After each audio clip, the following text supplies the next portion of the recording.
8 euros o quilo do hidrogênio na Europa, antes da guerra, né? 1 quilo de hidrogênio é igual a 11 metros cúbicos de hidrogênio. Você me falou que a partir do biogás a gente obteria algo em torno de... Não, peraí, fiz a conta errada. Nossa, dá muito mais que eu fiz, cara. Porque 1 metro cúbico de biogás vai dar 1,5 metros cúbicos de hidrogênio, né? Por reforma a vapor, sim, até um pouquinho mais, mas é isso aí. Caraca, bicho. Então, tô falando que aí é possível, de repente, a gente conseguir. Vamos botar um para facilitar a conta. Algo Na em torno. verdade, são dois, Ricardo, porque daí se a gente aproveita lá o CO, aquela coisa que eu falei, né? Então ele vai chegar a dois nessa conta. Pois é, aí para conseguir esses 11 metros cúbicos de hidrogênio, a gente precisaria de algo em torno de 6 metros cúbicos de biogás. É, no máximo isso. Se fosse 6, caraca, é uma loucura. Você está falando que o biogás convertido a hidrogênio equivale a R$ 8 o preço da molécula. Com 1 metro cúbico de biogás, se eu for gerar energia elétrica, eu não consigo R$ 8 nunca, cara. Com as devidas ressalvas, né, Ricardo, que a gente sabe que tem ali nesse. Lógico, lógico. Uma conta Mas o raciocínio teu tá perfeito, é isso mesmo. parece muito promissor o que você tem feito aí. Parabéns, Elton. Entendo os desafios, cara. Mais uma vez, eu não te trouxe aqui à toa, eu te trouxe aqui porque eu sei que você é um dos melhores no assunto.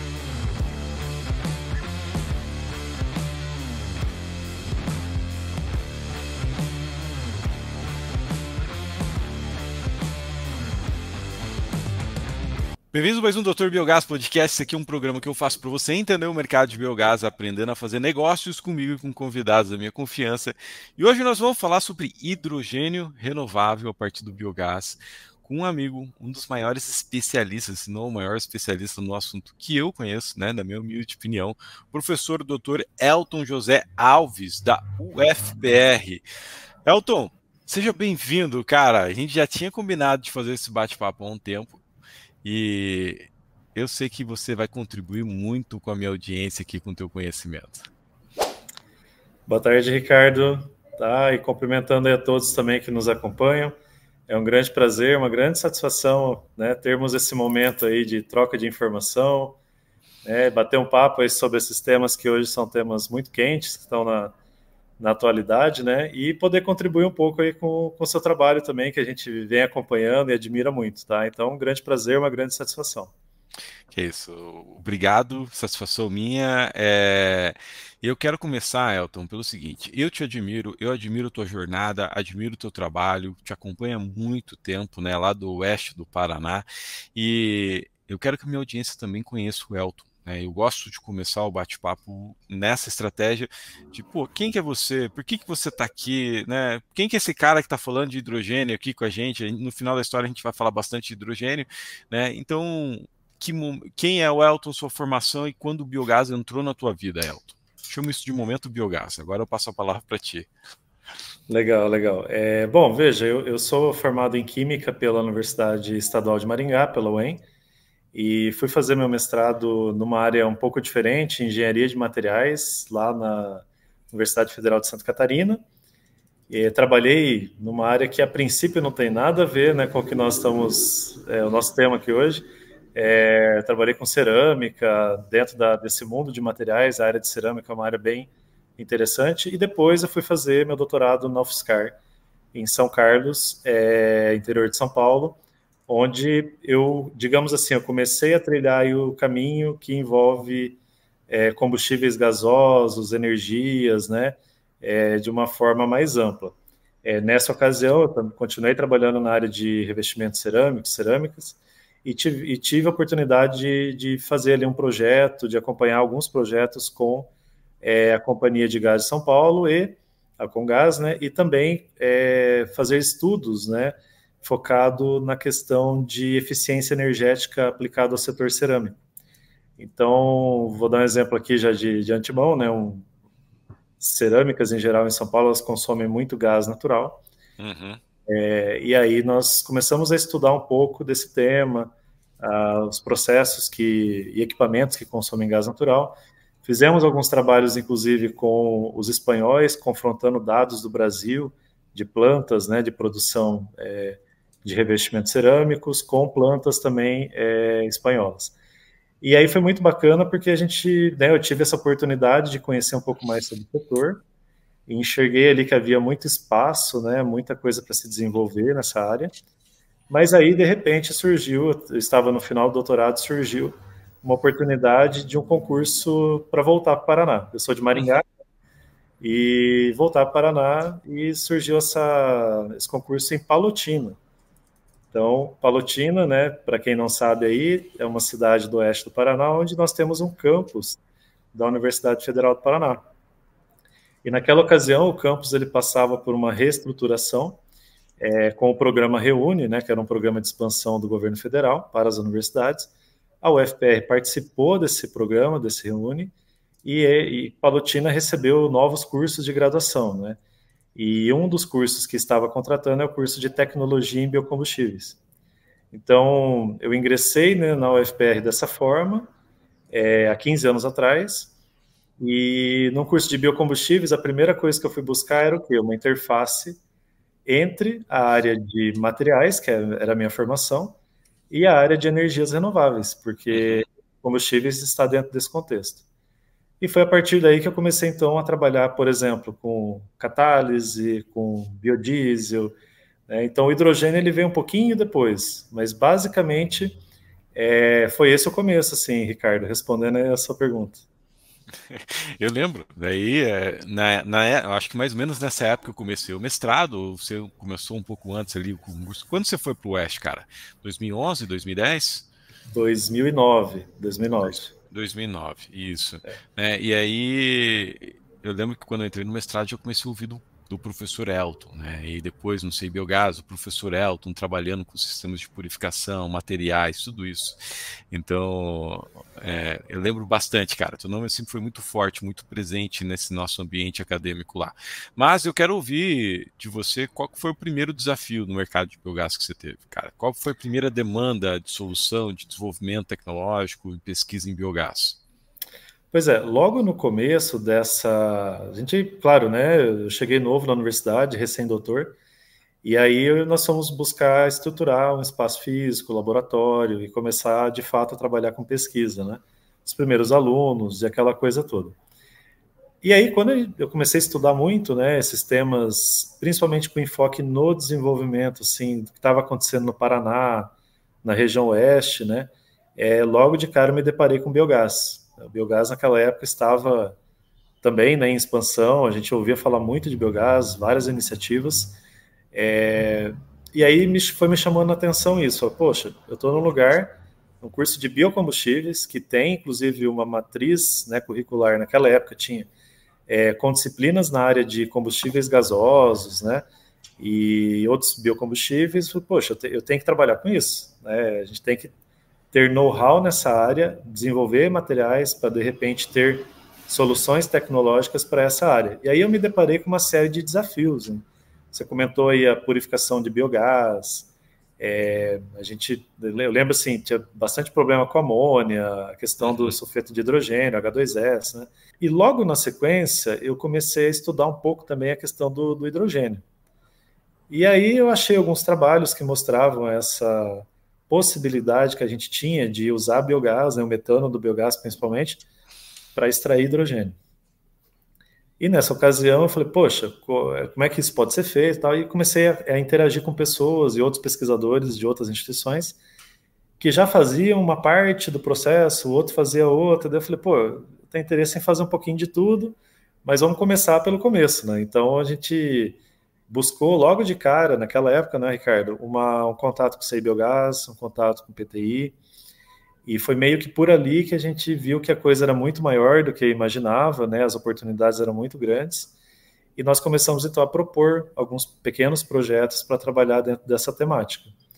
E aí, logo de cara, na sequência, nós também tivemos contato com algumas empresas, exatamente que tinham aqueles problemas, né, ou em cenários de produtores rurais que relatavam algumas dificuldades, e a gente começou então a desenvolver ali os primeiros projetos nesse tema. E desde cara, o que eu tinha muito em mente, né? Olha, se a gente está pensando em hidrogênio, que é algo, né, um passo além do biogás, primeiro, nós temos que ter o setor de biogás bem estabelecido, e segundo, nós temos que resolver os gargalos, os problemas desse setor. E foi mais ou menos isso que a gente direcionou os últimos 10 anos aí de pesquisa, de projetos de PDI, tudo focando nessas coisas, nesses problemas, né?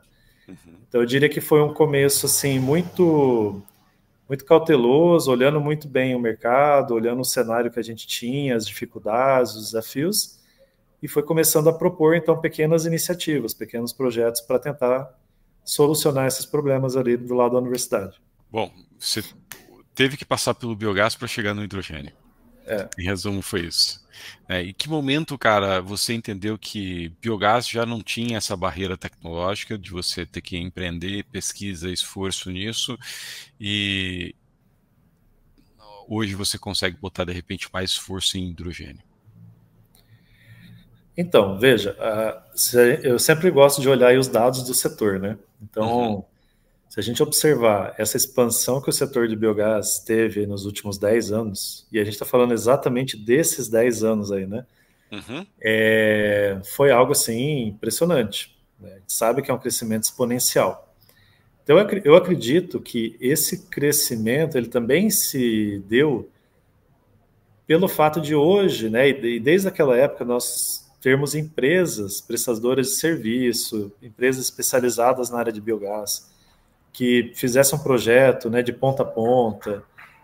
A gente, nessa época, assim, ao meu ver, a gente parou de depender muito de iniciativas de fora do país, que às vezes uma empresa vinha, instalava, fazia lá o biodigestor, e depois ela ia embora, claro, né? E aí você tinha uma dificuldade de acompanhar tudo isso, né? De manutenção, de informação mesmo para o produtor. Né? uhum, Então, a gente viu nesse tempo as empresas se especializando, fazendo muito essa questão da tropicalização de tecnologia, desenvolvendo os próprios produtos aqui dentro do mercado brasileiro, né, e oferecendo essas soluções. Eu acho que isso deu uma boa base para o setor de biogás e ele ir se estabelecendo e se consolidando. Né? E, ao meu ver, nos últimos anos, a gente tem aí uma nova fase que é o biometano.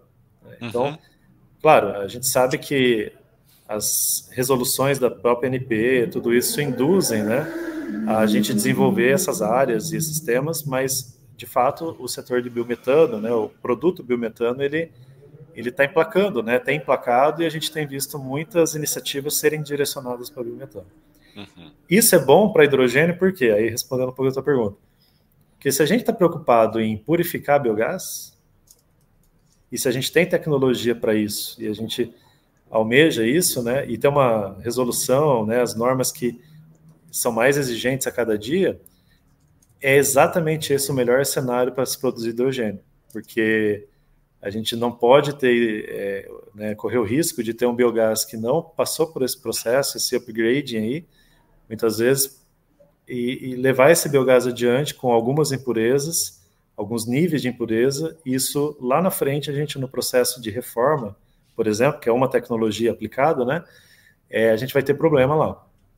Então eu acredito que se todo mundo começa a ficar ciente que o hidrogênio é um energético interessante, né, tem o seu valor comercial, tem a sua importância, e que o biogás ele pode entrar nessa rota, a gente também tem que ter essa consciência que é necessário trabalhar com nível, né, de pureza, de exigência maior no biogás.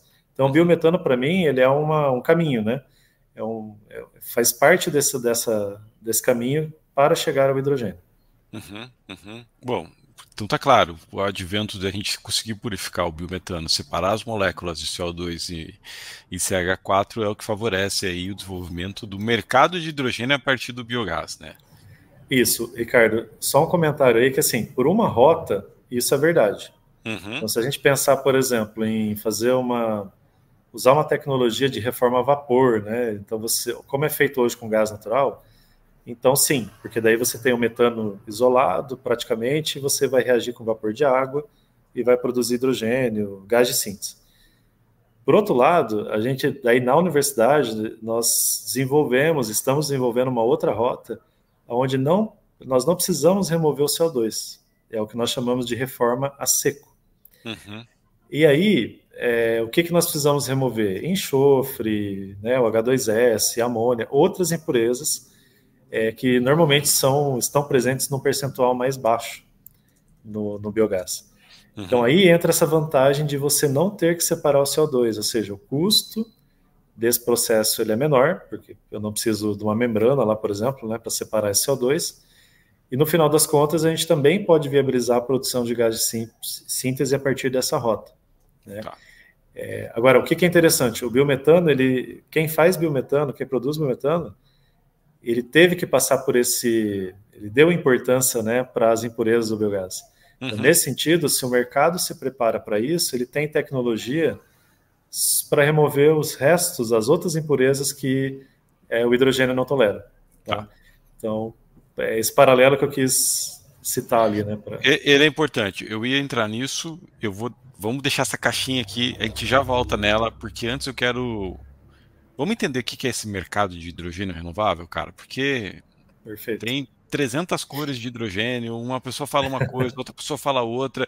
Na minha humilde opinião, você é a melhor pessoa para a gente desmistificar isso e entender como esse mercado, quais são as oportunidades que a gente tem nesse mercado. Veja, o hidrogênio, ele é eu brinco que o hidrogênio é o nosso destino. Né? Por quê? Se a gente traçar uma linha do tempo aí, e observarmos como a sociedade, como o mundo evoluiu em termos de combustíveis, nós vamos perceber que lá atrás, né, antes da Revolução Industrial, a gente estava falando de uso de madeira, né, para gerar energia. Depois nós passamos por uma era do próprio petróleo, óleo. Aí nós viemos para uma era aí do gás natural. E o que aconteceu? As nossas moléculas energéticas elas foram diminuindo essa relação carbono-hidrogênio. Uhum. E o metano é um bom exemplo disso, porque o metano só tem um carbono na molécula. E qual que é o próximo passo, então, a partir do metano, do gás natural, né? É exatamente o hidrogênio, que é uma molécula que não tem carbono. Agora veja, se para produzir o hidrogênio nós gastamos energia que não é renovável, esse hidrogênio ele não é limpo. Então, hoje, por exemplo, na nossa matriz mundial, quase 50% do hidrogênio vem do gás natural. E quase os outros 50% estão associados a não renováveis também. Então, essa é a grande sacada. A partir do momento que a gente consegue produzir o hidrogênio a partir de uma fonte renovável, né, de energia, e aí aqui a gente pode separar em duas rotas, né, principais aí, que é a eletrólise da água, onde a gente extrai esse hidrogênio a partir de água e energia elétrica. Estou resumindo bem, né, bem simples aqui. Sim. E do outro lado nós temos as tecnologias de reforma catalítica. Então lá nós vamos usar o metano, o gás natural, né, moléculas que tenham hidrogênio na sua estrutura para conseguir extrair esse hidrogênio. Então veja, nós temos duas principais rotas, não são só essas, são outras, né?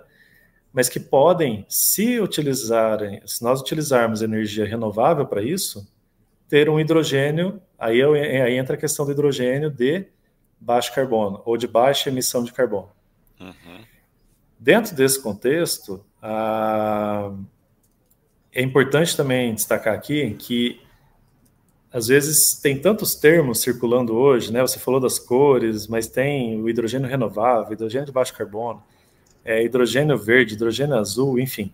Então, para ficar claro para todo mundo, né? O que é mais importante hoje? Até a própria Associação Brasileira do Hidrogênio, que depois nós vamos falar um pouquinho dela, né? Se tiver espaço aí, ela defende o seguinte, ela fala, olha, na própria logomarca dela está escrito assim embaixo, por todas as opções de produção e uso.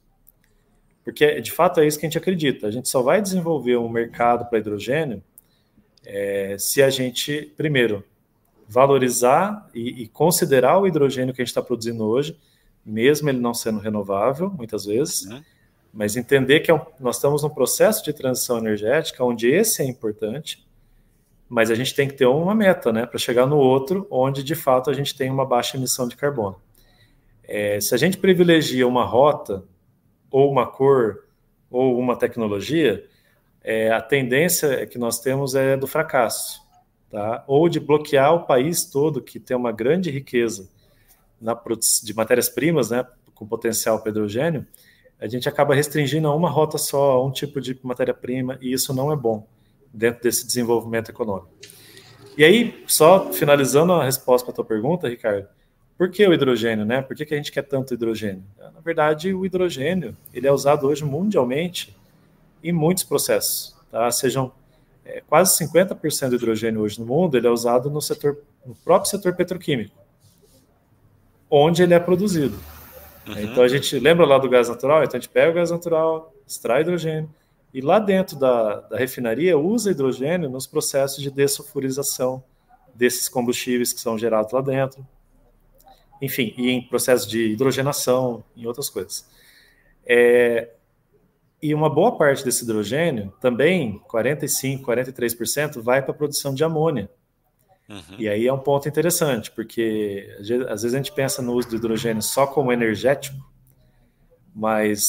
ou num processo químico para produção de combustível, tal, mas não. O hidrogênio ele também tem uma ligação muito forte com a agricultura. Exatamente.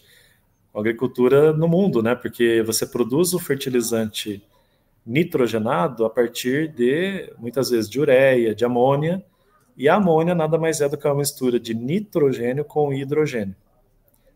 Então, esse hidrogênio está totalmente atrelado à área de agricultura, alimentos e assim por diante. Só dando 2 exemplos, né? Eu poderia falar de várias outras situações aqui que o hidrogênio também pode ser utilizado em outros setores, né, da indústria. A gente pegou um tópico aqui hoje para a gente discutir, muito específico, né? Porque como você faz, a partir dessa reforma catalítica, você pode fazer inúmeras outras coisas, hidrogênio é uma dessas, certo? Exato. E aí, só para dar um pouco mais de foco, Elton, quando você olha para hidrogênio, o que você acha que está puxando essa demanda pelo hidrogênio de baixo carbono, renovável, sei lá? Como é que a gente vai chamar esse hidrogênio aqui, cara? Renovável ou baixo carbono? Nesse caso, quando nós falamos da biomassa, do biogás, né, o termo mais usual mesmo é o hidrogênio renovável. Tá. Então, o que você acha que vai esse hidrogênio renovável nosso? Como é que você acha que ele, o que vai puxar? Qual que é a demanda de mercado que vai puxar essa produção? Qual que é o teu feeling? Então, se a gente observar hoje, vamos olhar para o Brasil, né? Então, o Brasil ele tem várias regiões com várias matérias-primas em potencial para hidrogênio. Lá no Ceará, no Nordeste, por exemplo, fala-se muito do tal do hidrogênio verde, que é o hidrogênio que vem da eletrólise da água. Então, ele vem a partir da água. E faz todo sentido. Por quê? Porque o potencial que eles têm lá de eólica, solar, né? Então, isso tudo é canalizado para produzir hidrogênio pela eletrólise, porque tem uma energia renovável. Ponto. Já o Paraná, por exemplo, Sul, Sudeste, Centro-Oeste, a gente tem muita biomassa. E até assim, biomassa, quando eu falo biomassa, principalmente biomassa residual. E essa biomassa residual, é claro, né, ela tem carbono, tem oxigênio e tem hidrogênio. E aí, nesse caso, a gente tem, pela tecnologia de reforma, uma grande possibilidade de não só produzir hidrogênio, mas produzir gás de síntese, que é uma mistura entre hidrogênio e monóxido de carbono. Então, veja, a partir disso, ou a gente separa, purifica o hidrogênio, e aí, como eu falei, várias aplicações para esse hidrogênio, amônia e uma série de outras coisas, ou a gente pode pegar essa mistura de hidrogênio com monóxido de carbono, esse gás de síntese, e produzir, por exemplo, metanol, que é um solvente químico, mas mais que isso, ele é utilizado muito, abundantemente, para produzir biodiesel. Né? Também é um reagente lá, é um insumo, né, para a indústria de biodiesel. E também a gente pode produzir combustível sintético, como é o caso da querosene de aviação, né, e tantos outros, o famoso SAF, né, que é uma sigla em inglês que significa o quê? Combustíveis sintéticos direcionados para o setor de aviação. Então, veja, isso tudo, Ricardo, faz parte de uma agenda mundial. A Europa tem muito interesse em SAF, o próprio Brasil tem muito interesse em SAF, em bioquerosene, todos os países do mundo, porque o setor de aviação é um setor que puxa muito essa questão, ele necessita de descarbonização. Tá? Então, seja o setor de transportes, aí eu poderia falar aqui de transportes terrestres, né? A gente também tem demanda hoje de substituição do diesel, Então, se a partir dessas moléculas que são renováveis a gente consegue substituir um produto que hoje não é renovável e muitas vezes até importado, né? Isso está dentro da nossa agenda. E eu também acredito que a própria agenda global na questão ambiental, não é, Ricardo? Porque hoje a gente sabe muito bem que se a empresa ela não está adequada dentro das questões aí ambientais, ela daqui a pouco ela já não se torna mais tão competitiva, né? A imagem dela no mercado muda. Então, eu diria que tudo isso está impulsionando o setor de hidrogênio renovável, essa maior diversidade de possibilidades de aplicação, tá? Isso se a gente comparar com outro hidrogênio lá da eletrólise, que daí ele está mais restrito um pouco, porque a gente não tem carbono ali né, uma molécula à base de carbono na jogada. Então, na minha visão, são setores específicos que pesam muito e que vão induzir a produção do hidrogênio renovável. Ou seja, é uma pauta ESG, uma pauta de descarbonização, que a partir do momento que ela não encontrar combustível para descarbonizar mais, ela vai ter que procurar outros produtos que está dentro da cadeia dela, como a própria indústria fertilizante, né, substituindo esse hidrogênio de origem fóssil ou do gás natural por hidrogênio de biogás, biometano. Exatamente. E tem um ponto importante que é assim, né? Isso tudo está atrelado ao mercado de carbono também. Só que tudo isso é muito novo. Sim. Tanto a questão das discussões que estão acontecendo em relação à legislação aqui no Brasil e fora do Brasil, que vai estabelecer esse mercado de carbono. Mas quando esse carbono está associado ao hidrogênio, vamos falar aqui do hidrogênio do biogás, a gente tem uma grande possibilidade de capturar esse carbono, estocar esse carbono e usar até esse carbono em outros processos. É o que nós chamamos de CCUS, né? Então, nesses processos CCUS, a gente monetiza esse carbono. Então, veja, é um carbono evitado e a gente está falando aqui também, então, de créditos de carbono, mas também da monetização pela venda desse CO2, por exemplo, que ele pode ser lá no final do processo capturado e utilizado em outros processos. Então veja como é que a agenda do hidrogênio ela casa com a agenda do mercado de carbono, né, do setor de carbono, e uma coisa para mim pode impulsionar a outra, pode ajudar, sabe, a fechar a conta, né? O carbono pode ajudar a fechar a conta do hidrogênio. Então, dentro desse contexto, o hidrogênio renovável que vem da biomassa, que vem do biogás, ele ainda, essa conta, né, a gente tem que contabilizar isso ainda dentro desse cenário. Massa. Isso está me gerando uma dúvida, mas eu vou voltar para a parte das técnicas agora, cara. Reforma a vapor, reforma a seco, né? Quando usar uma, quando usar outra. A seco é mais nova, vocês estão desenvolvendo isso, né? Explora um pouco mais esse assunto para a nossa audiência aqui, Elton. Perfeito. Veja, tudo vai depender, quando a gente fala de biogás, tudo vai depender da composição do biogás que nós estamos falando. E nós sabemos que isso é muito variável. Vai depender da matéria-prima, do processo e das condições locais que a gente tem, né? Então, por exemplo, se a gente tem um biogás que ele é mais pobre em metano, por exemplo, 50%, 55%, até 60%, a gente tem uma preferência pela reforma a seco. Por quê? A reforma a seco nada mais é do que o metano do biogás somado ao CO2 reagindo dentro de um reator com catalisador a alta temperatura. Então, praticamente a composição desse biogás ele já vai para dentro do reator e produz o gás de síntese.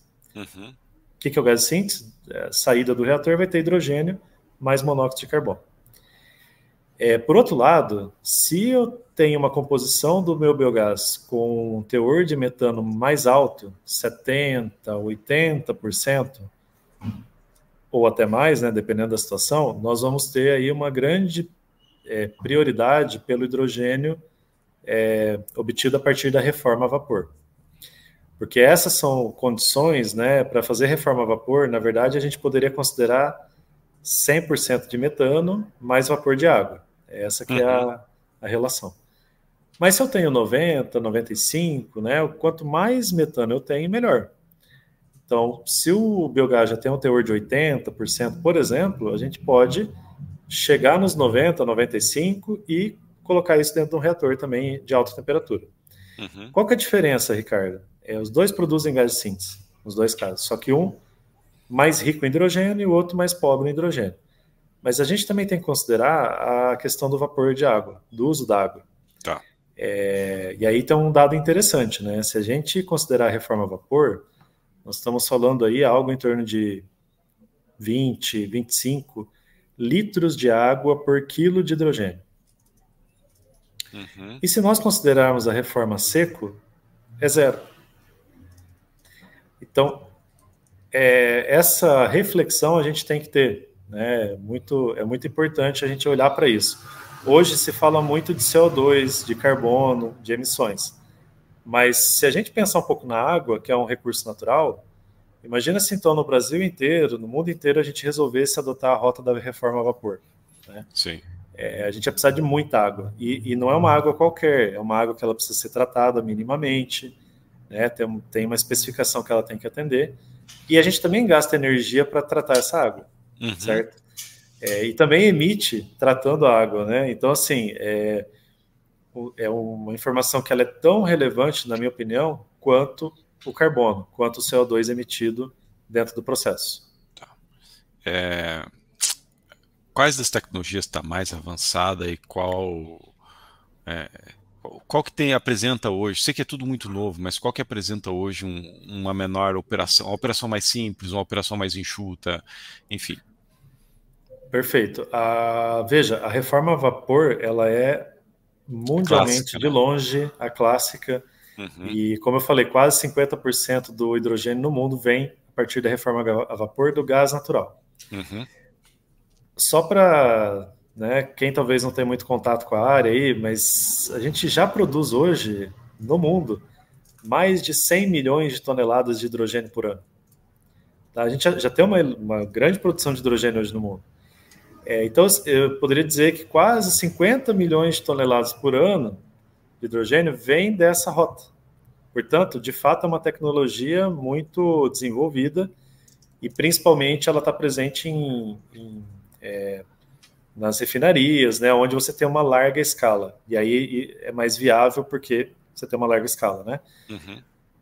A reforma seco, ela é uma rota alternativa, uma rota muito mais nova. A gente ainda tem pouca, por mais que para pesquisador é relativo isso, né? Parece que a gente tem muita pesquisa, mas quando você vai olhar comparado com a reforma a vapor, com outras tecnologias, a gente tem pouca pesquisa ainda na reforma seco, mas ela é uma rota que vem se desenvolvendo muito. Aqui no Brasil tem outros grupos que estudam a rota, mas a UFPR, ela já há mais de 12 anos a gente trabalha com essa rota e tem conseguido, Ricardo, bacana isso, né? Tirar do laboratório o que a gente desenvolveu dentro do laboratório. Então, hoje a gente está falando aqui de algumas plantas piloto, de projetos específicos que demandam dessa tecnologia e a gente tem a oportunidade de levar aquilo que a gente desenvolveu dentro do laboratório para um nível de maturidade tecnológica, um TRL maior, chegando a ser, então, testados nas plantas piloto. Uhum. Que é o caso do projeto lá com o CI Biogás, certo? Isso. Nós temos essa primeira iniciativa lá com o CI Biogás, um projeto que ele foi financiado pela GIZ da Alemanha, né, uma agência alemã, Uhum. Pela Fundação Araucária, e tivemos lá a participação, a UFPR junto com o CI Biogás foram executores, nós tivemos uma participação também do Parque Tecnológico Itaipu, PTI. Então foi um projeto muito bacana, um projeto inovador, onde aí sim nós aproveitamos, né, o biogás que já era produzido, que é produzido lá dentro do Parque Tecnológico Itaipu, agora é Itaipu Parktec, né? Isso. Teve uma mudança no nome, mas enfim, é uma planta que existe lá, que é do CI Biogás. Então nós aproveitamos esse biogás, fazemos a reforma seco, utilizando catalisadores, materiais que foram desenvolvidos pela universidade e foram escalados pela própria universidade, né? Uhum. E a partir disso, então, é feito num segundo módulo, assim, num segundo reator, uma reação que a gente chama de Fischer-Tropsch, que vai converter esse gás de síntese em como se fosse um petróleo verde, né? O Syncrude, que nós chamamos, que é um petróleo verde. E a partir disso é possível extrair frações, por exemplo, de bioquerosene, né? A gente tem esse contexto do SAF ali, né? O que vai sair? Vai sair mais de de um produto, ou vai sair mais do outro lá no final do processo. Então é isso que é o que nós estamos estudando hoje, né? Uhum. Otimizar essa produção de bioquerosene a partir dessa rota do biogás. Massa. O Felipe do Cibiogás passou aqui há um tempo já e comentou. Na época, vocês estavam, né, ainda implementando o projeto e não tinham rodado. Vocês já rodaram? Já saiu algum SAF ali? Já saiu algum micro Nós, ml de SAF ali? Não. nós estamos testando, por Na verdade, exemplo, havia o Syncrude, né, que vocês vão produzir. isso. O que nós fizemos, assim, Ricardo, nós tivemos o startup, né, da planta piloto. Uhum. Nós já produzimos, por exemplo, o gás de síntese a partir da reforma seco, ali fizemos vários testes. E nós estamos agora numa fase, porque como o projeto ele encerrou, nós estamos numa fase agora de buscar parcerias, né? Isso está rodando agora, para que a gente mantenha essa planta em funcionamento por full time aí, né? Uhum. Quando eu digo full time, são campanhas de duração mais prolongada, para que a gente consiga daí otimizar a produção desse Syncrude, que é o que nós precisamos, né? Então, respondendo a pergunta, até o momento nós fizemos esses testes, né, isolados ali dentro da planta.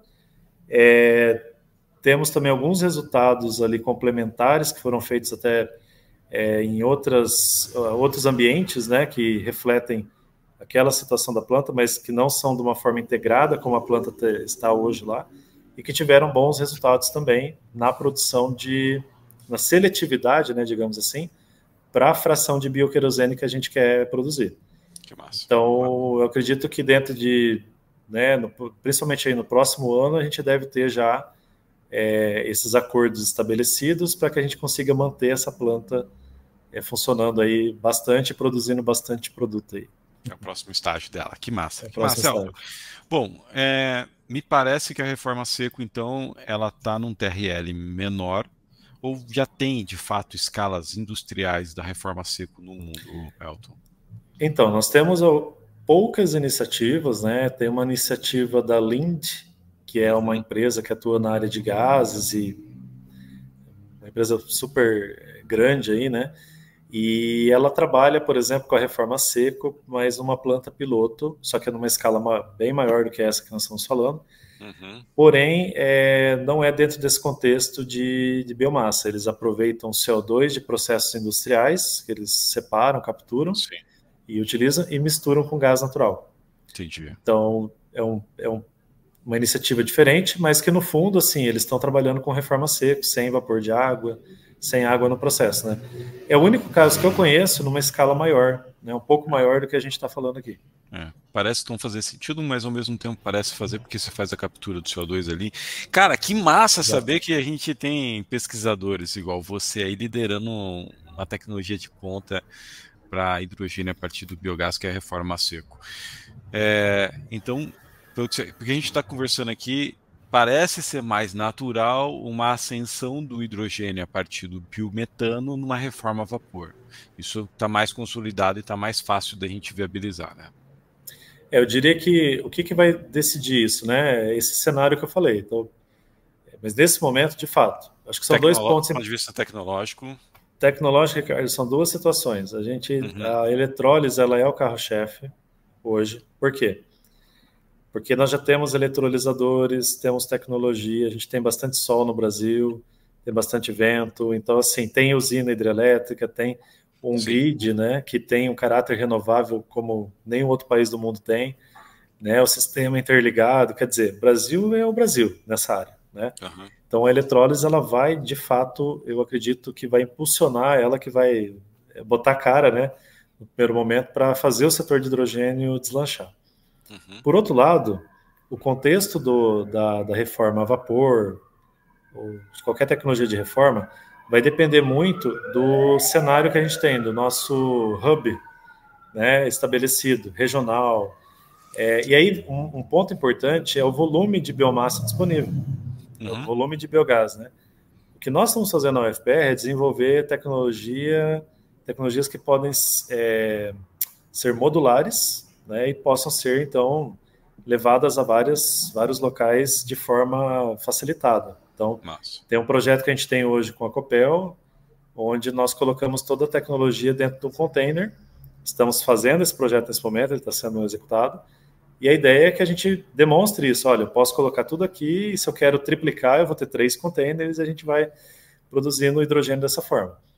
Por outro lado, aí falando da reforma a vapor, nós temos sim equipamentos, catalisadores, tecnologias consolidadas, mas a viabilidade vai depender muito dessa questão da quantidade de biomassa, o volume de biogás produzido, e isso tem uma relação direta com a CAPEX, com OPEX e, portanto, com a viabilidade econômica, né?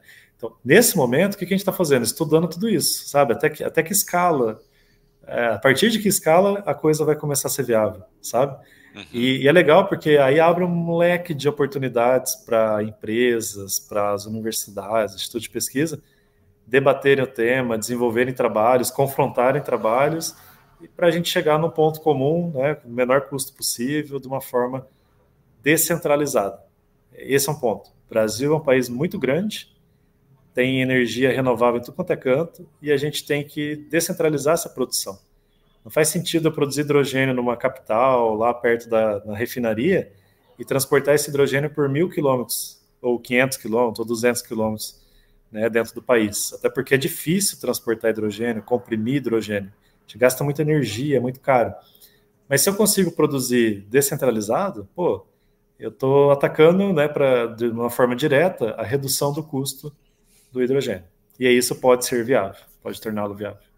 Massa, incrível demais, cara. Eu gostei demais do que você falou, que no final da história depende da escala e tem muita coisa que a gente não tem a resposta certa ainda e cada projeto precisa ser avaliado individualmente. Pô, minha cabeça tá borbulhando aqui, Elton, você pode ter certeza disso, cara. Trazendo assim, um pouco mais para nossa realidade, sim, cara, quanto hoje a gente consegue produzir de hidrogênio a partir de uma molécula de biogás, ou melhor, de uma molécula de biometano 90%, sei lá, você deve ter algum número aí na tua cabeça sobre isso. Eu não tenho ideia e eu queria ter uma noção, assim, uma referência assim, para compartilhar com a nossa audiência também. Basicamente, Ricardo, no caso do biogás, né? Então, se a gente, vamos falar aqui de rotas. Então, a gente está falando da rota de reforma a seco, por exemplo. Depois eu vou falar da vapor. A gente está falando para cada metro cúbico de biogás, a gente pode produzir quase que 1 metro cúbico de hidrogênio. Tá? A depender, claro, do catalisador, condição do processo, temperatura, tudo isso. Mas a relação ela é quase 1 para 1. Então, né, por quê? Porque nesse sistema a gente entra com 1 metro cúbico de biogás e produz 2 de gás de síntese. Só que metade desse gás de síntese é hidrogênio. Então, ou seja, é 1 para 1 a relação. Quando a gente fala da reforma... A outra metade é CO, monóxido de carbono. Tá. Esse monóxido, ele pode ser, e ele deve, né, ser... tem várias possibilidades, né, de a gente aproveitar a mistura para produzir produtos sintéticos, como eu falei para você, ou se eu desejo separar o hidrogênio, eu tenho que tratar o CO. Aí esse CO, o uso mais recomendado para ele hoje, ou mais consolidado, é o que a indústria lá do gás natural faz, né? Ela vai combinar esse CO com vapor de água e produzir CO2 e mais uma molécula de hidrogênio. Tá? Putz, que massa, então, cara. E CO2 tem um mercado gigantesco também, né? Exatamente. Então você consegue ter captura desse CO2 lá no final do processo e ainda aumentar a tua produção de hidrogênio, né? No caso do gás natural, a gente tem uma relação aí que é mais ou menos 1 para 3, tá? De metano em relação ao hidrogênio. Então, para cada metro cúbico de metano, né? Mas se a gente considerar aí biogás, vamos falar aí, cada metro cúbico de biogás, a gente vai ter aí cerca de 1,5 metro cúbico a quase 2 metros cúbicos de hidrogênio, tá? Então, de uma forma direta, a gente produz mais hidrogênio. E da mesma forma, eu posso aproveitar o CO para reagir com vapor de água e produzir mais hidrogênio ainda e fechar essa razão 2 para 1, né, de hidrogênio e, ao mesmo tempo, produzir CO2. Tá? Então, na prática, os produtos são os mesmos, só que muda a razão entre eles, né? Essa razão hidrogênio-CO. Então, basicamente, é isso que nós temos. Tá? Ou seja, para cada metro cúbico de biogás, ou é possível produzir 1 metro cúbico de hidrogênio por reforma seco, ou até 2 metros cúbicos de hidrogênio por reforma a Legal, vapor. legal, legal. Cara, que loucura isso. Aí eu vou entrar na pergunta que eu quero chegar aqui. Qual que é o valor do hidrogênio, cara, hoje? Então, Ricardo, é uma boa pergunta, né? Nós temos, assim, algumas referências, né? Uhum, Então, você pegar o hidrogênio do gás natural nos Estados Unidos, e eu vou falar de custo, né? A gente está falando em torno de 1,5 a 2 dólares o quilo de hidrogênio, certo? Lembrando que 1 quilo de hidrogênio corresponde a 11, mais ou menos 11 normal metro cúbico. Só para quem quiser fazer uma correlação aí. Então, ou seja, a gente tem esse custo aí de 1,5 a 2 dólares o quilo. uhum. Se a gente olha para a Europa, eu tenho um dado, né, um gráfico lá de antes da guerra, 2021, antes da guerra da Ucrânia, onde a Alemanha, por exemplo, o preço do hidrogênio, o custo do hidrogênio a partir da eletrólise, usando a energia elétrica do grid alemão, a gente está falando aí em torno de 8 euros o quilo. Caraca, que diferença. Com a guerra, né, esse valor com certeza aumentou e hoje, de fato, eu não tenho essa referência para te passar, mas só para você entender a diferença do que a gente está falando, né? Uhum, No Brasil, existe uma estimativa que a gente consiga produzir o hidrogênio a partir da eletrólise, no primeiro momento, em 2030, 2035, com um custo em torno de 1,5 a 2 também dólares o quilo. Então, ou seja, olha qual que é a grande vantagem do Brasil, né? A gente pode produzir um hidrogênio renovável ou um hidrogênio de baixo carbono a um preço competitivo com o hidrogênio do gás natural, lá nos Estados uhum, Unidos, uhum, né? Então, quando nós chegarmos nisso, e aí existem algumas estimativas que, por exemplo, dizem que quando chegar no preço da energia em torno de 30 dólares o mega, né, isso começa a viabilizar a eletrólise. Então, o uhum, hidrogênio começa a ser viável porque ele vai bater mais ou menos esse valor que eu falei. uhum. Então, o nosso grande desafio é produzir um hidrogênio de baixo custo aqui no Brasil, para os nossos processos, claro, mas também tem essa questão da exportação do hidrogênio, que é um outro ponto que a gente tem alguns detalhes importantes, né, para ressaltar. Se você me permitir, eu posso até falar um pouquinho sobre isso também. Por favor, tô adorando a Né? conversa aqui, cara. Vai que eu tô indo longe nela aqui. Então, tranquilo, olha só. Como eu falei, né, assim, Ricardo, a gente tem ali uma grande dificuldade em comprimir o hidrogênio.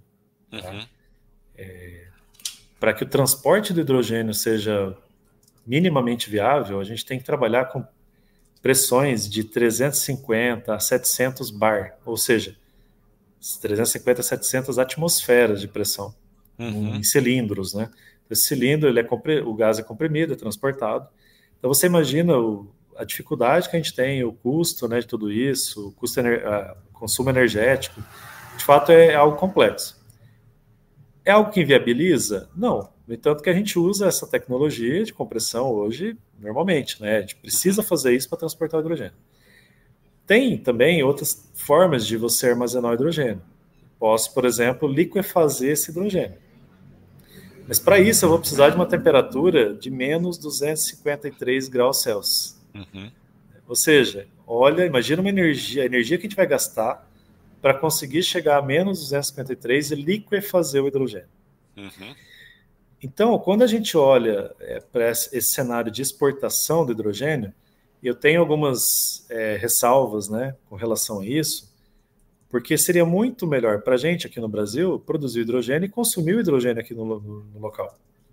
Como isso? Substituindo o hidrogênio que hoje não é renovável por hidrogênio renovável, hidrogênio de baixo carbono, um setor que já existe, né, um mercado que já existe, e ao mesmo tempo desenvolver novos mercados, como é o caso do setor de combustíveis sintéticos. Você tem ideia, a gente importa 100% do metanol aqui no Brasil. E a gente tem uma forte indústria de biodiesel que depende do metanol. uhum, Mas não é só isso, a gente também importa 85% dos fertilizantes nitrogenados, uhum, à base de amônia, né? E aí o hidrogênio, dentro desse contexto, quer dizer, se a gente desenvolve o nosso hidrogênio aqui e destina ele para a produção de amônia, aqui no Brasil e fertilizantes, a gente está atendendo, primeiro, um país que é essencialmente agrícola, então a agricultura é muito forte, e a gente deixa de importar esse produto que a gente pode muito bem produzir aqui dentro. Agora, uma vez que existe uma demanda para exportação de hidrogênio, tem um outro fator que a gente tem que considerar. Qual que é o nível de carbono que a gente vai somar a esse hidrogênio de baixo carbono? Então, em qual nível de carbono ele vai chegar lá na Europa, por exemplo? Se eu utilizar um navio que consome combustível não renovável, provavelmente ele vai chegar lá com um teor de carbono elevado, né? E aí pode ter uma barreira em relação a isso, porque os países da Europa, e cada país, ele vai estabelecer um valor mínimo de emissão de CO2 para aquele hidrogênio produzido. Então, a gente, por exemplo, aqui no Brasil, a lei, né, que nós acabamos de aprovar aí no Congresso, ela estabeleceu que o teor mínimo para que a gente considere esse hidrogênio de baixo carbono é igual a 7 quilos de CO2 por quilo de hidrogênio. Tá? Mas tem países da Europa que esse valor já é muito menor, é 4, 3, né? E, então, veja, qual que é a dificuldade na exportação, né? A gente teria que mudar toda essa logística. Ela tem que ser uma logística renovável, essencialmente, né? Que dependa de combustíveis renováveis, que dependa da energia gasta nos processos, ser classificada como energia de baixo carbono. Tá? Então, seria muito melhor desenvolver o mercado brasileiro, né? E talvez exportar os produtos derivados de hidrogênio, que aí podem ser liquefeitos, como é o caso do próprio metanol, amônia, né? Do que transportar o hidrogênio. É muito louco isso que você está falando, cara. Se a gente fazer uma analogia muito simples, né? Mas quando a gente olha para o mercado de biogás, ele se desenvolveu olhando para o alto consumo. Aquelas propriedades rurais que tinham alguma demanda energética, começaram a gerar sua energia, não existia nem a GD no Brasil ainda e tal. O que você está falando aqui, ainda que no nível nacional, é alto consumo. Então, pô, vamos pegar esse hidrogênio aqui, vamos deixar de importar a amônia, vamos deixar de importar metanol, que é tudo a base de hidrogênio, a gente consegue produzir esse negócio aqui a partir do biogás, do biometano, porque vai começar a fazer sentido.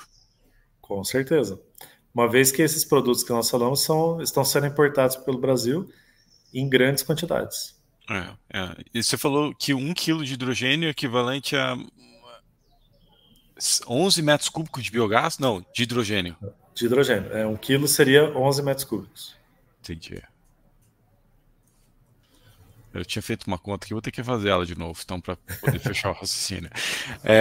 Cara, que loucura isso, bicho. Que loucura. Eu percebi, eu tive no IFAT em Munique esse ano, em junho desse ano, e 2022 já tinha, e esse ano estava de novo lá um caminhão movido a hidrogênio.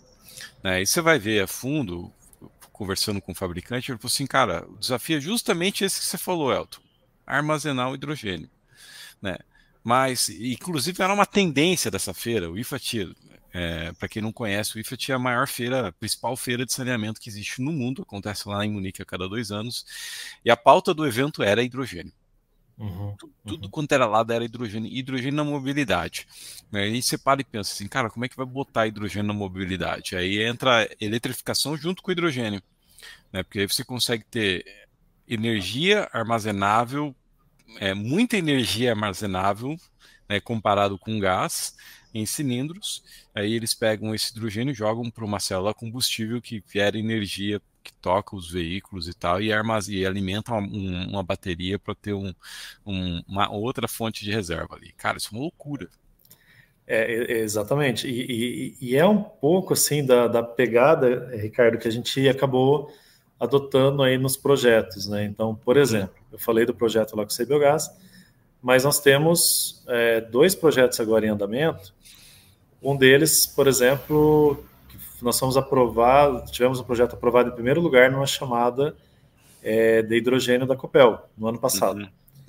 Então foram mais de 70 propostas, a nossa proposta foi em primeiro lugar, E basicamente é o quê? Colocar essa tecnologia que eu falei para você dentro de um container e aí nós vamos separar o hidrogênio produzido a partir do biogás e vamos usar esse hidrogênio, estocar o hidrogênio e usá-lo numa célula combustível para gerar energia elétrica. Então, se a gente pensar o container como uma caixa preta, a gente está entrando com biogás de um lado e saindo do outro lado com hidrogênio, desculpa, com energia elétrica gerada pela rota do hidrogênio. Uhum. E isso, assim, você vai falar, pô, mas é viável, não é? A questão não é essa. A questão é que a gente está provando nesse projeto que, mesmo a partir do biogás, porque ainda tem muita, não diria dúvida, mas tem um preconceito, assim, sabe? Ah, produzir um hidrogênio a partir de um biogás, que é um resíduo, que vem do Sim. resíduo, né? Que tem impurezas.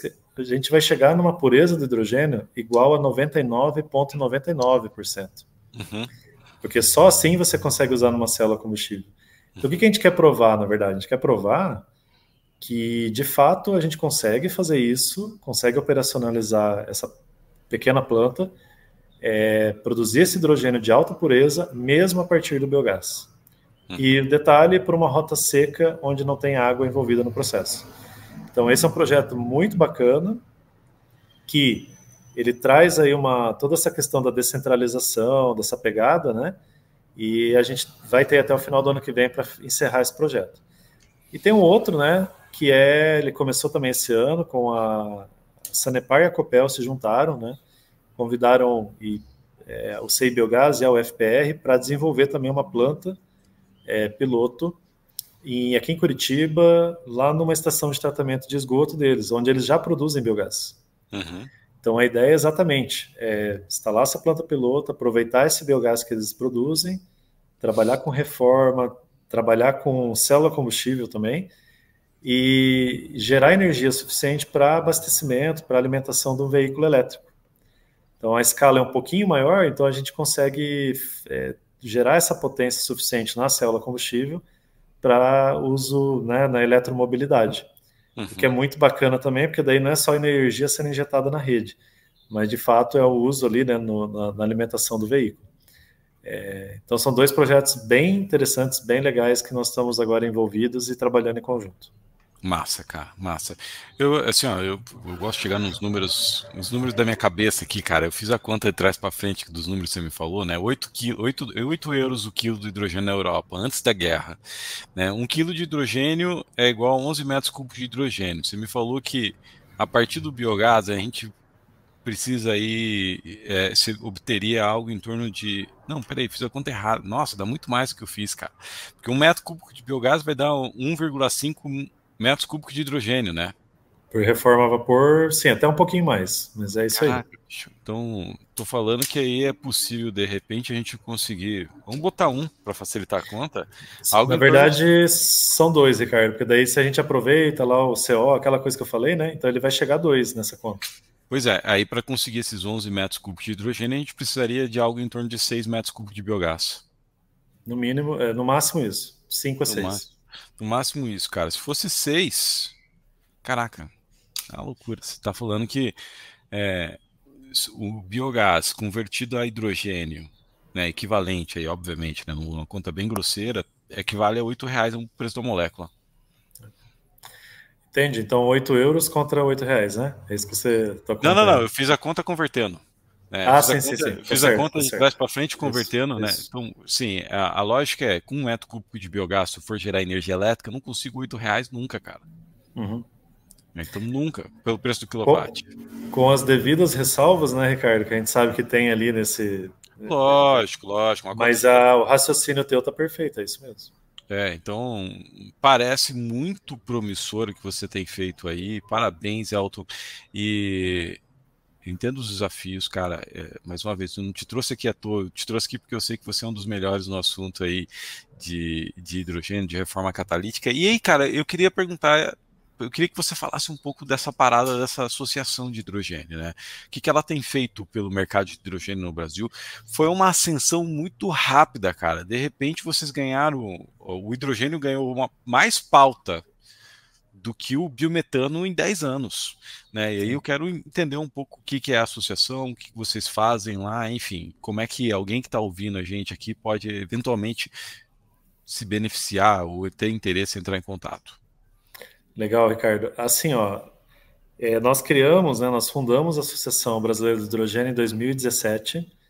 Então, né, nesse início, nós tivemos aí um conjunto de pessoas que temos lá, por exemplo, o professor Paulo Emílio Valadão de Miranda, que ele é da COP, lá da UFRJ, e ele tem um laboratório de hidrogênio já de longa data, mais de 30 anos. Então, ele que começou esse movimento, né? Então, ele me convidou para ser diretor técnico científico da associação, sócio fundador da associação em 2017. E aí nós reunimos outras pessoas, outros pesquisadores e também pessoas que estão ligadas a outros institutos de pesquisa, empresas, né? E fundamos lá a Associação Brasileira de Hidrogênio. Para você ter ideia, até 2019, 2020, nós tínhamos assim poucas empresas associadas, era em torno de 5, 6 empresas. E desse período para cá, a gente está falando de coisa de 4 anos, né? 4, 5 anos. Uhum. Esse número, hoje, ele é superior a 90. Uhum. E não são poucas empresas, né? Desculpa, não são empresas, não são só empresas pequenas ou de médio porte, são grandes empresas também que participam. Temos lá todo tipo de empresa que participa hoje da associação e que encontra na associação um apoio, né, digamos assim, porque a associação hoje, só para você ter ideia, né, nós temos o Plano Nacional do Hidrogênio, o Programa Nacional do Hidrogênio, PNH2, e nesse programa nós temos 6 câmaras temáticas. Então, uma fala sobre capacitação, formação de recursos humanos, outra fala sobre ciência, tecnologia e inovação, outra sobre regulamentação e assim por diante. A associação ela é a única, né, que participa das 6 câmaras temáticas.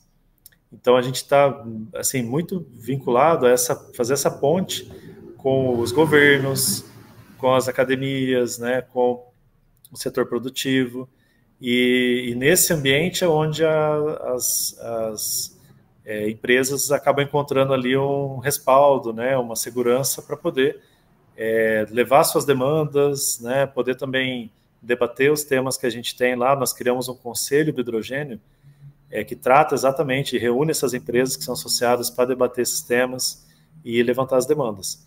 Então, eu diria que hoje a BH2, né, até por ela ter esse caráter que ela não está vinculada a uma empresa ou a um setor, ela representa todos, né, de certa forma.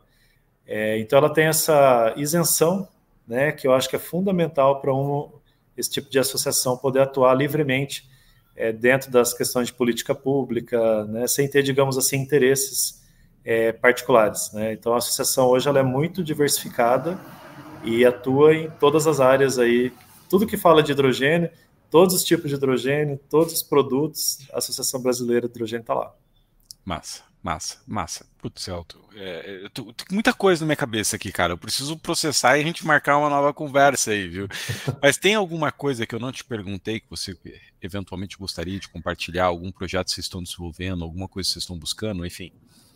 Não, olha, Ricardo, acho que eu queria destacar assim, uma iniciativa que nós temos hoje, que ela é bem bacana aqui para o estado do Paraná, que é o NAP Hidrogênio. Uhum. O que é o NAP, né? O que são os NAPs? São novos arranjos de pesquisa e inovação no tema do hidrogênio aqui no estado do Paraná. Então, a Fundação Araucária, né, a SET, elas fomentam aí a criação dos NAPs, que nada mais são do que redes de pesquisa temáticas.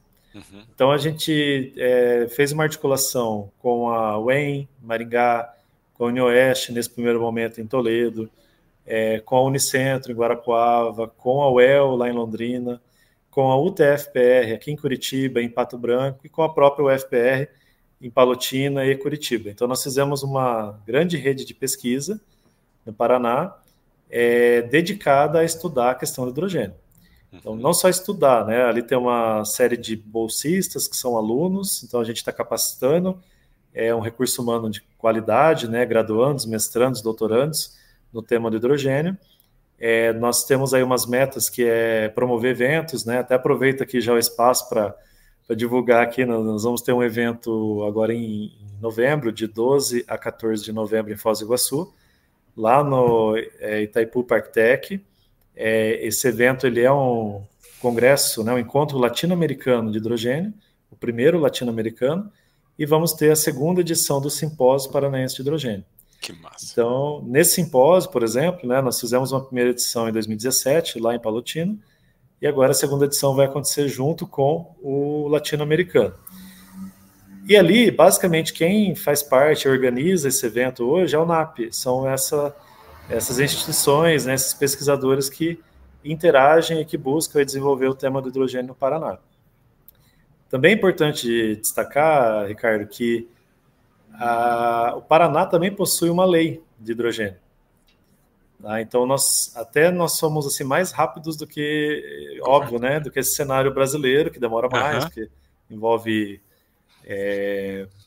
o Congresso Nacional, então a gente sabe muito os interesses que tem ali, mas no estado do Paraná, desde 3 de maio de 2023, do ano passado, nós já temos uma lei que foi sancionada pelo governador. Uhum. E agora nós estamos no momento de regulamentação dessa lei. Daqui a pouco, essa regulamentação ela vai estar em pauta, e o que é interessante para quem está ouvindo, né, nos assistindo, é o seguinte, esse é o cenário que as empresas estão aguardando. Né? Isso eu estou falando em nível estadual. E daqui a pouco, como a gente acabou de aprovar agora em agosto a lei, né, nacional, aí, no âmbito nacional, que estabelece aí a política de hidrogênio, isso vai acontecer também no segundo momento no cenário nacional. Uhum. Então eu brinco assim, é um jogo, né? A gente tem, para jogar os jogos, tem que ter o jogador, tem que ter o ambiente e tem que ter um juiz. Então, a partir do momento que a gente está falando de regulamentação, a gente está mostrando quais são as regras do jogo e a gente tem que ter um juiz, né? Quem que vai controlar e quem que vai fiscalizar tudo isso. Então, a gente está falando aqui de regulamentação, né, dessas políticas que estão sendo criadas. Então, logo, logo, no Paraná, nós vamos ter aí um cenário muito propício para as empresas investirem no tema do hidrogênio também. E isso tudo associado à questão do carbono, assim, eu tenho acompanhado um pouco, né, esse movimento e é muito interessante. Existe uma frente parlamentar do hidrogênio que já foi criada no âmbito aqui da nossa Câmara estadual aí, né, da Assembleia Legislativa, desculpa, estadual, e tem vários deputados que estão envolvidos nessa frente parlamentar, o que é muito bom para impulsionar aí o desenvolvimento do hidrogênio no estado. Né? Então a gente tem um ambiente fértil e propício, é isso que eu queria dizer. Tá incrível, cara, incrível o que vocês têm feito, incrível o que você tem feito, eu sei que você tem uma boa contribuição para o desenvolvimento do mercado de hidrogênio, de outros combustíveis, enfim, no Brasil. Adorei a nossa conversa, cara. O convite está aberto para a gente vir aqui explorar os combustíveis avançados, que eu sei que você teria aí bate-papo para falar muito sobre isso ainda, né? E a última pergunta que eu te faço, Elton, né? Peraí, antes da última pergunta, né? Preciso fazer o meu jabá aqui, né? Então, quem está nos ouvindo, eu gostaria de convidar vocês a conhecer a B2 Biogás, que é a minha plataforma de fornecedores, né? E se é a primeira vez que você está ouvindo, a Doutor Biogás é uma empresa de consultoria e treinamento, formação de profissionais. A gente tem um curso no método Doutor Biogás. Elton, cara, diante de tudo isso que você me falou, eu tenho uma visão e eu quero ouvir a tua visão sobre o futuro do mercado de biogás com base em hidrogênio agora, cara. O que você acha que deve acontecer nos próximos anos aí? Olha, o que nós precisamos nesse momento é termos bons exemplos. É isso que eu sempre falo. Esses bons exemplos são o que hoje? Né? Eu acredito que a gente precisa estabelecer projetos que vão implantar unidades de demonstração da tecnologia. Daquelas que estão mais, não são tão maduras, ainda a gente está falando aí de um nível de TRL 6, 7, né? Então a gente está falando de plantas piloto que vão nos fazer aprender sobre aquela determinada tecnologia. Isso nós já estamos fazendo, mas é necessário fazer mais e continuar fazendo, né? Porque a gente sabe que desenvolver tecnologia, ela depende de investimento e de paciência também, porque não tem outro caminho. Por outro lado, as tecnologias que já são consolidadas, nós precisamos, então, aí sim, né? Eu citei a questão da regulamentação da lei. Uma vez que a gente tenha condições propícias para atrair investimentos, né, de empresas mesmo que venham se instalar no estado, a gente precisa ter que isso aconteça o mais rápido possível. Tá? Porque a gente sabe como a agenda global funciona, né? Uma hora um tema está em evidência, o outro E o hidrogênio, eu acredito que ele não vai voltar atrás mais. É um caminho sem volta, como o biogás é um caminho sem volta, o biometano, portanto, a gente precisa o mais rápido possível consolidar esse setor, né, para que o Brasil também seja referência no tema. E isso vai depender exatamente dessas condições de instalação dessas empresas e dos incentivos, eventualmente, que podem acontecer para que isso seja viável, né? Então, eu diria o seguinte, o setor de biogás se desenvolvendo, né, investindo em tecnologia, em qualidade de produto, esse outro setor de hidrogênio ele também vai se desenvolver e os dois vão se encontrar muito rapidamente. Uhum. Tá? A gente já viu iniciativas aí, vê no país que começam a brotar. Sim. Eu nem falei aqui do setor sucroenergético, que tem um baita potencial para... Eu olho uma usina hoje, assim, eu falo, é uma biorefinaria, né? Então, Uhum. seja para hidrogênio, para biometano, para tudo, para CO2, né? Então, Sim. assim, tem cogeração de energia, você tem tudo que precisa lá. Mas as próprias unidades de produção de biogás hoje, né, que já a gente tem volumes maiores de biogás disponível, isso aí para hidrogênio vai ser muito interessante. Então, sendo bem direto, eu acho que os dois caminhos estão sendo trilhados de forma paralela e, como você disse, né, aparentemente o hidrogênio está na pauta e está indo rápido, os dois uma hora e em breve, daqui a alguns poucos anos, vão se encontrar. Eu realmente acredito, cara, e tendo essa nossa conversa aqui de altíssimo nível, eu lembro do mercado de biogás 2011, quando eu comecei, 2013, começamos a falar de biometano e as incertezas do mercado de biometano basicamente são as incertezas do mercado de hidrogênio que você estava me comentando hoje. Então, tenho certeza aí que num lapso de 10 anos a gente deve ter soluções de fato comerciais aí, viu? Se não antes. Exato. E eu diria o seguinte, aproveitando, Ricardo, né? Você falou, o que que faltou, né? Então, acho que falta aqui uma fala minha, no seguinte sentido: para que tudo isso aconteça, a gente tem que ter formação de recurso humano. Uhum. Quem que vai trabalhar nessas empresas? Enfim. E aí entra um papel fundamental das universidades, né? Das nossas escolas técnicas, enfim, de todo esse conglomerado aí de ciência, tecnologia e inovação aqui no estado do Paraná, dando base, dando sustentação para essa capacitação. Então, o NAP tem um pouco esse papel também, né? Mas não é só ele. Então, existe essa preocupação em formar pessoas para atuar nas empresas desse ramo e, ao mesmo tempo, formar pesquisadores para que a gente dê suporte para a indústria que está vindo por aí, sabe? Exatamente. E esse é um ponto importantíssimo. Então, estabelecimento de centros de referência na área, né? A gente tem feito muito aqui na UFPE, o Laboratório de Materiais e Energias Renováveis, o LabMatter, né, que é o nosso laboratório, tem contribuído muito para isso, seja na capacitação de pessoas, seja no desenvolvimento, né, de tecnologias, como eu já relatei, e tantos outros, né, do estado do Paraná. O estado do Paraná é muito rico em ciência, tecnologia e inovação. Então, a gente tem que também dar um passo nessa área, sabe? Estabelecer centros de referência aqui no Paraná que deem suporte para essa indústria que está chegando. Que incrível, cara. Putz, é sempre bom conversar com você. Você que estava no mudo. É sempre bom conversar com você. Saio sempre com a cabeça aberta para novas oportunidades. Elton, obrigado por você ter cedido o seu tempo e estar aqui hoje com a gente, com a minha audiência, compartilhando esse assunto que cara, é um assunto muito quente no mercado agora, né? E sem sombra de dúvida é um divisor de águas aí para o futuro do mercado dos combustíveis de uma forma geral, enfim, de tudo que depende dessa cadeia, né? Elton, por último, cara, deixa os teus contatos, não sei, como é que as pessoas Opa. fazem para te encontrar, né? Eventualmente, uma empresa que está ouvindo esse podcast aqui quer desenvolver um projeto de hidrogênio, quer contribuir num projeto de vocês, né? Enfim, como é que fazem para te encontrar, né? E estabelecer essa parceria?